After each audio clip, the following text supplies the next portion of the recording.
Bonsoir et merci de nous avoir rejoints pour cette édition sur Télésud. Voici les titres à la une de l'actualité.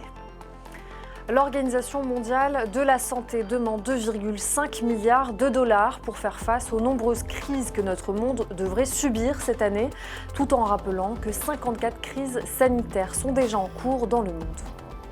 Il n'y a pas de médiation canadienne dans le cadre de la résolution de la crise dite anglophone au Cameroun. C'est le ministre camerounais de la Communication, René-Manuel Sadi, qui l'affirme, démenti en réponse à la déclaration de la chef de la diplomatie canadienne qui affirmait qu'Ottawa jouait un rôle de facilitateur.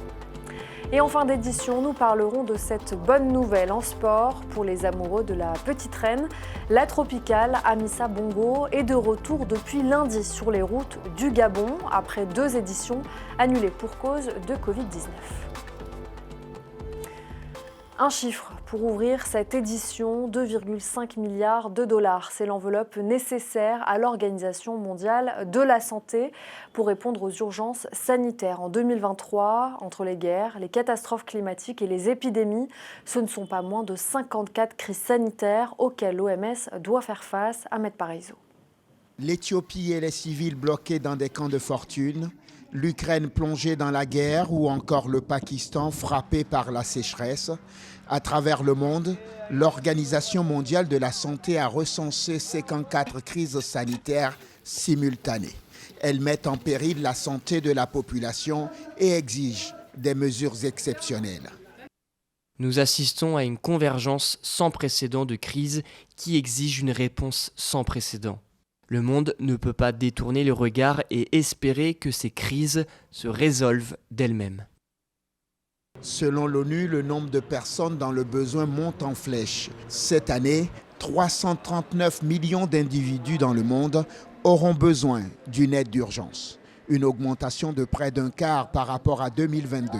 Pour parvenir à cette aide, l'Organisation mondiale de la santé espère lever 2,54 milliards de dollars.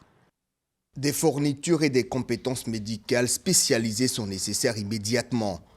Si nous ne voulons pas abandonner les malades aux catastrophes, à la maladie et à la mort, je veux plaider auprès des donateurs pour qu'ils répondent d'urgence pour financer les vaccins, les traitements, les équipements et les expertises médicales.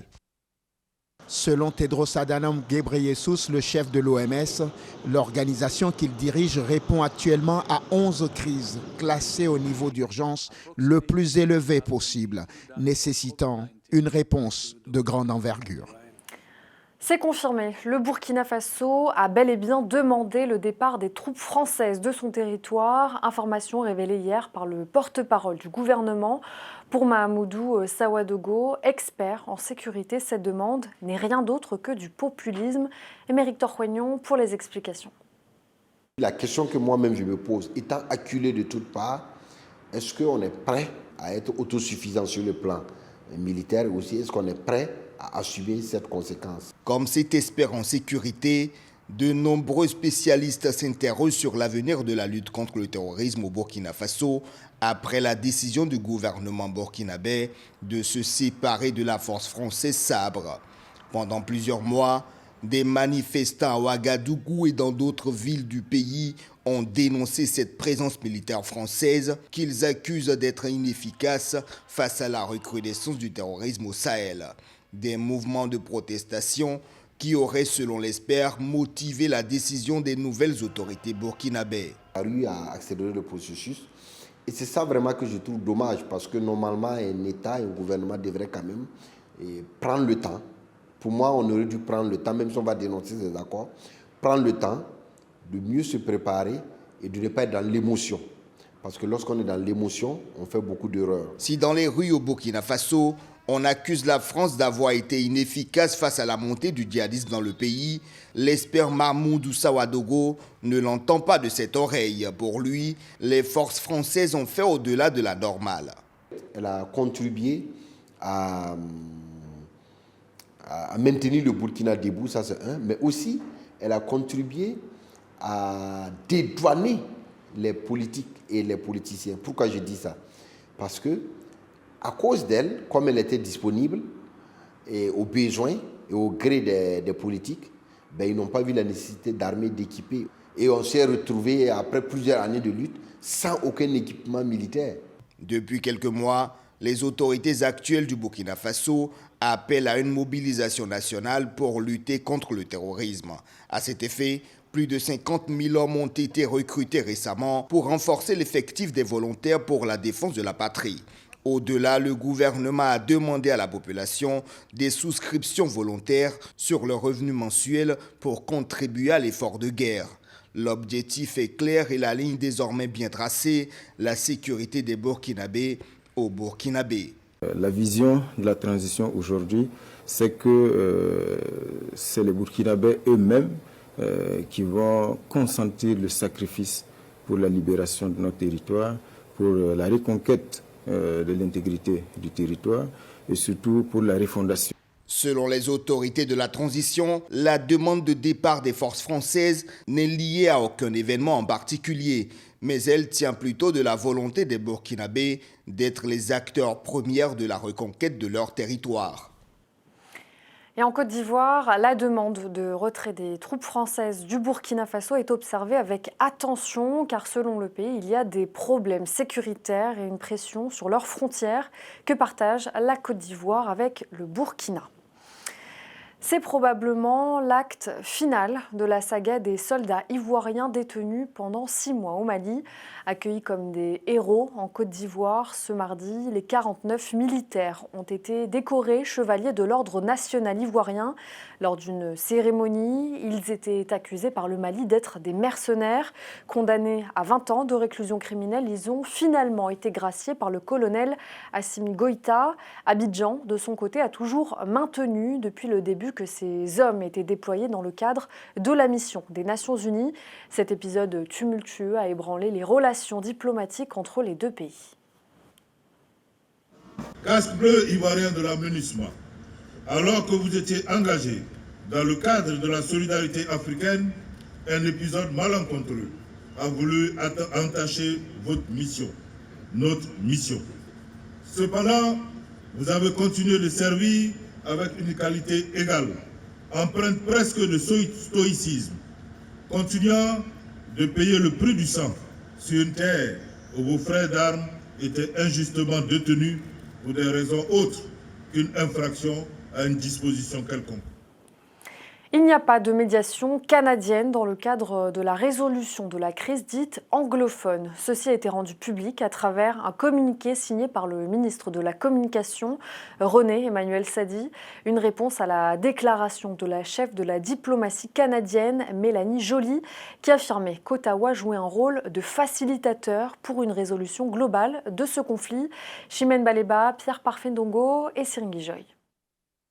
L'État du Cameroun n'a confié à aucun pays ni entité extérieure un quelconque rôle de facilitateur pour régler la crise dans les régions du Nord-Ouest et Sud-Ouest. Des éclaircies de René Emmanuel Sadi, ministre de la Communication, porte-parole du gouvernement camerounais, qui viennent sanctionner le débat sur une éventuelle médiation canadienne. Il y a quelques jours, Ottawa, par le biais de la ministre des Affaires étrangères, Mélanie Joly, avait affirmé que les autorités canadiennes ont accepté de mener des pourparlers en annonçant bien sûr l'enclenchement d'un processus de paix entre le gouvernement et les rebelles ambazoniens. D'autres sources révèlent que des rencontres ont déjà eu lieu à Mont-Tremblant au Québec ainsi qu'à Toronto à l'Ontario. Ces rencontres ont permis aux différents belligérants de négocier et établir une feuille de route vers un potentiel accord de paix. Cette annonce, telle une bouffée d'oxygène, a dominé la une des journaux lundi matin. À ces propos, le chef du département ministériel de la communication a rappelé les efforts menés par le Cameroun pour décrisper les tensions. Il s'agit de l'implémentation des recommandations du Grand Dialogue national de 2019, la reconstruction des zones en crise et l'assistance aux populations sinistrées. Dans ce sillage, le président Paul Biya avait initié un statut spécial aux régions anglophones qui se traduit au plan de la décentralisation par des spécificités dans l'organisation des deux régions. Selon les autorités canadiennes, ce conflit qui dure depuis 2016 a déjà fait au moins 6 000 morts. Le porte-parole du gouvernement camerounais a salué le rôle joué par les États-Unis d'Amérique pour traduire en justice certains auteurs de ces crimes odieux. Relations diplomatiques toujours, cette fois entre l'Algérie et le Cameroun. Pendant une semaine, Yaoundé reçoit une délégation d'hommes d'affaires algériens dans le cadre des échanges avec les partenaires camerounais. Nos reporters Mathieu Wemba et Siringi Joy nous donnent les raisons de cette visite. Des entreprises de biens et services, à l'agroalimentaire en passant par la pharmacie, le bâtiment, la pêche et l'industrie, une quarantaine d'hommes d'affaires des secteurs privés et publics algériens sont arrivés au Cameroun pour nouer des partenariats, surtout vendre le savoir-faire algérien. On a grand espoir que cette première rencontre initiée par la présidente Madame Saïda Enarda va déboucher sur de grands partenariats. Renforcer l'amitié entre les deux peuples a également motivé la venue de cette délégation d'investisseurs, menée par Saïda Nerda, la patronne des patronnes algériennes qu'accompagnait l'ambassadeur du Cameroun en Algérie, son Excellence Amadou Komidor Djimolou. Mon rôle aujourd'hui, d'investir en Afrique. On a choisi le Cameroun parce que notre président Abdelmajid Tebboune, il a cautionné cette rencontre avec notre ambassadeur. Sous l'impulsion du gouvernement algérien, ces investisseurs entendent conquérir un marché méconnu et longtemps laissé à la concurrence extérieure. Le produit algérien est excellent, il a un moindre coût par rapport aux Européens, je vais dire. Le coût du marché est très très intéressant et je pense qu'il devrait y avoir du partenariat africain, justement pour que ce soit du gagnant-gagnant. La coopération économique entre le Cameroun et l'Algérie va donc s'intensifier pour se mettre au niveau des coopérations militaires, politiques et culturelles déjà bien lancées entre Alger et Yaoundé. Et je remercie tout le peuple camerounais et je remercie le président du Cameroun, tout le gouvernement camerounais. Vive le Cameroun et vive l'Algérie. Après Yaoundé ce mardi, cap sera mis sur la cité économique du Cameroun, Douala, pour les premières rencontres avec le patronat camerounais.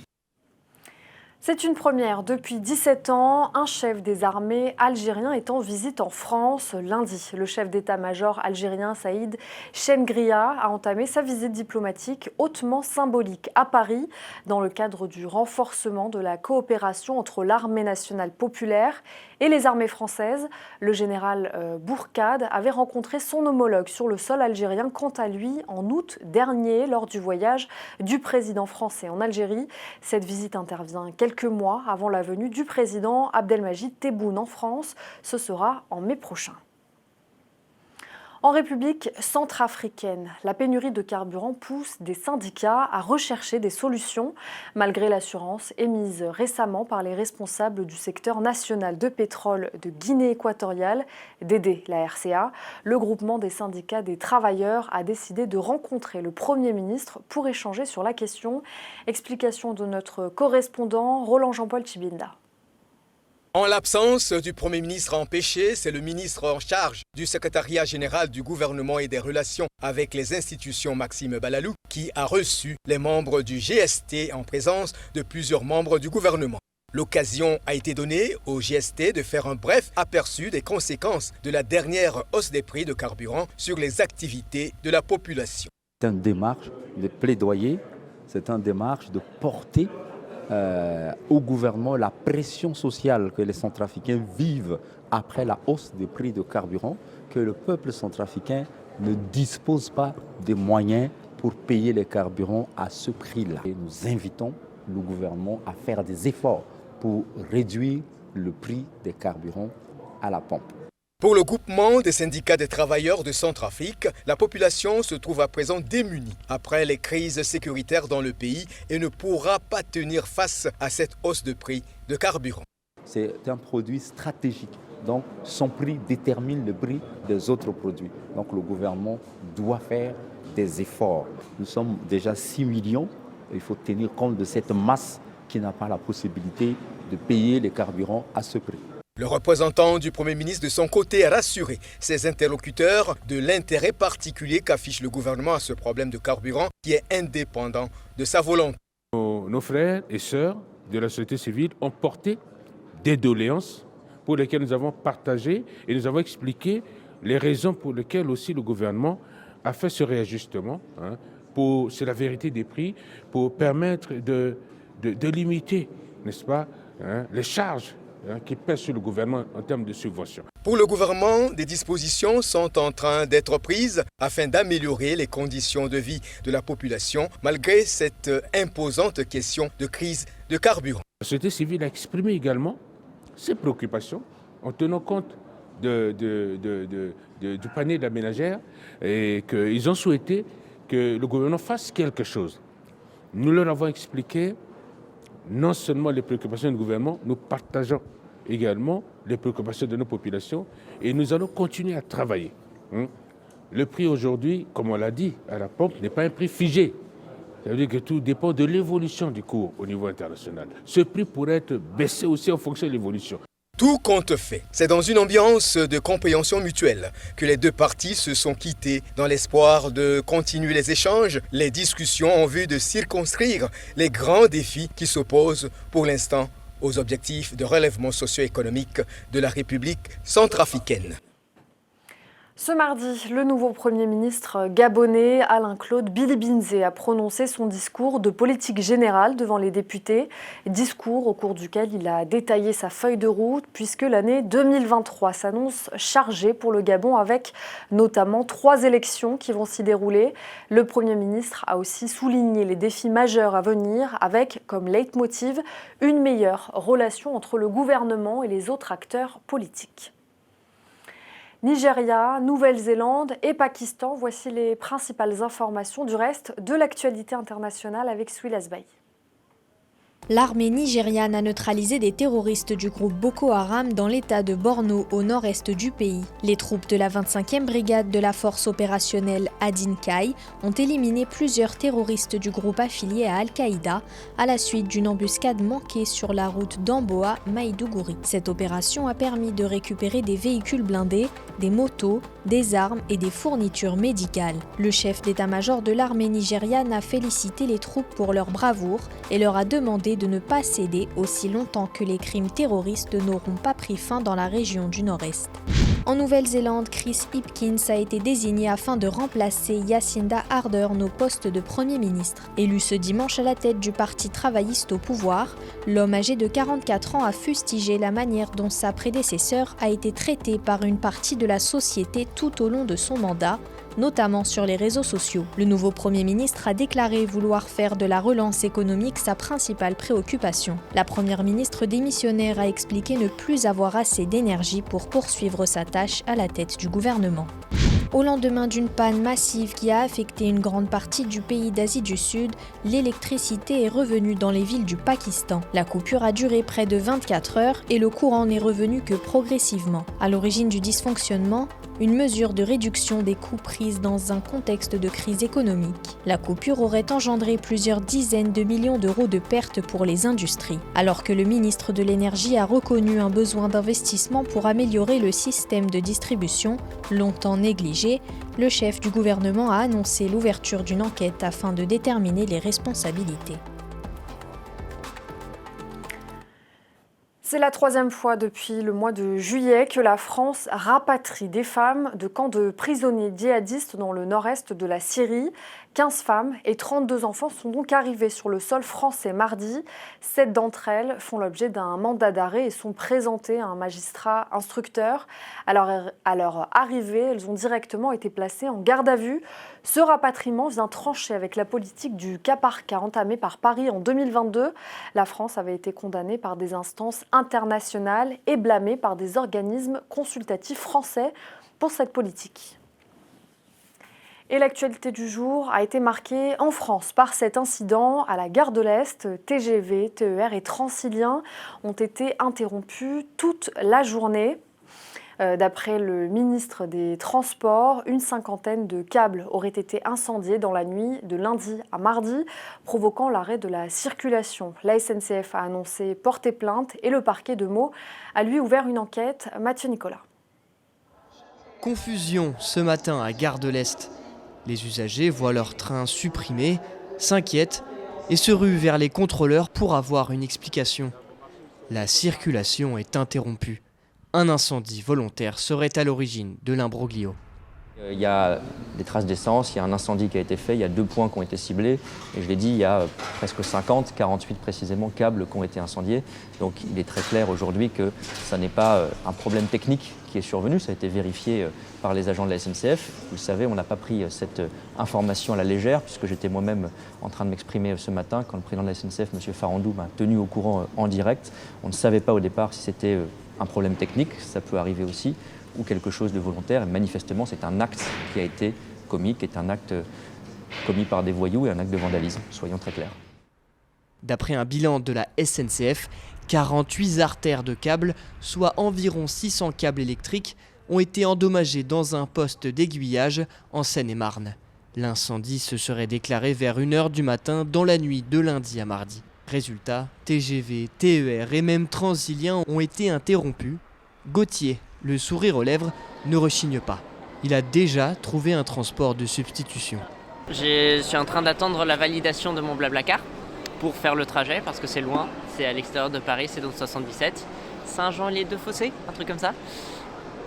Ça va parce que c'est à 16h, donc même si j'ai 2 heures pour y aller, au final j'ai 4 heures pour y aller. Sylvie, de son côté, doute fortement qu'elle puisse prendre son train. C'est tout son programme qui vient d'être chamboulé. Eh bien, écoutez, on n'a plus du tout de train, donc il faut qu'on aille à la gare du Nord, récupérer un train de midi qui a 4 heures de retard, hein, bien sûr. On n'est pas sûr de l'avoir pour rentrer et demain on travaille. Ouais. Ça va être un petit peu chaud. La SNCF a confirmé avoir déposé plainte à la suite de cet incendie volontaire.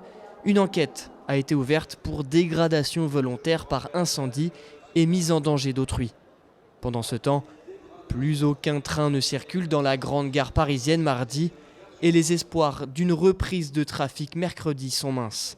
La SNCF a même appelé les voyageurs à reporter leur voyage.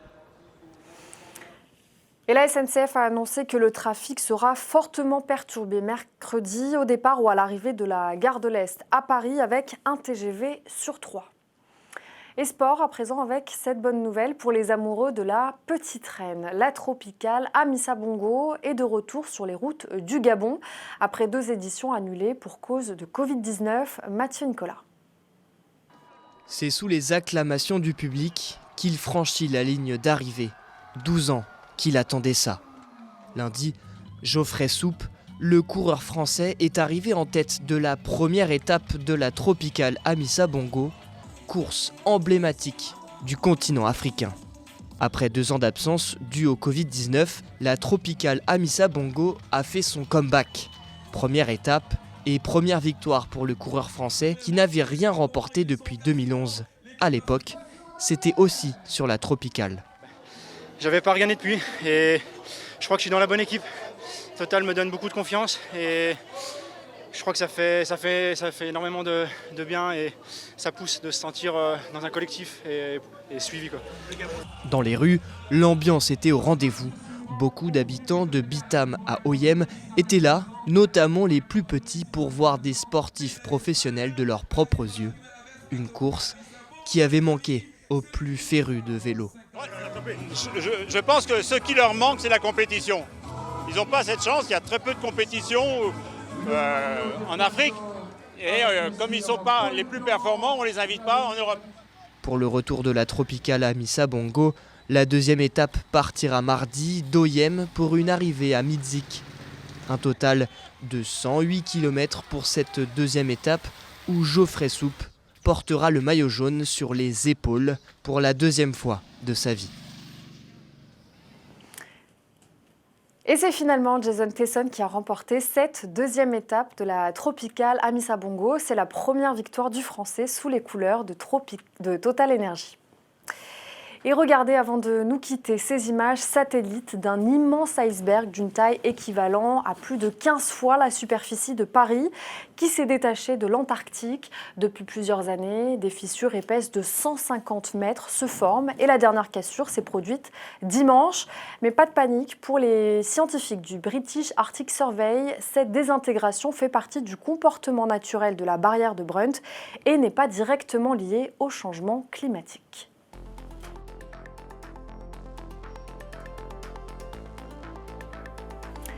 C'est la fin de ce journal. Merci à tous de l'avoir suivi. Je vous retrouve demain pour l'édition du soir et en attendant, continuez à vous informer sur Télésud.